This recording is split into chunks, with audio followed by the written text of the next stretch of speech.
Comment down kung sino may favorite ng galunggong.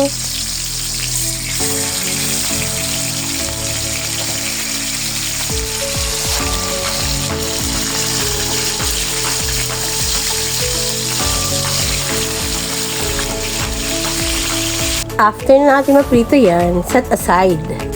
Next step, magigisa tayo.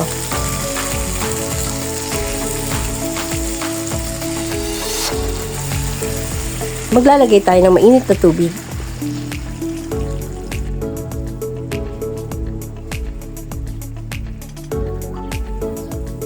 Pepper at fish sauce, huwag kakalimutan. And oyster sauce. At lagay na natin ang beaten eggs. Huwag kakalimutan ang spring onion na nagpapasarap.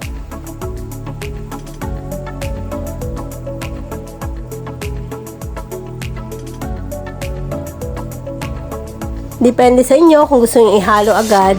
Sa akin, saka ko lang ilalagay yung sauce sa fish.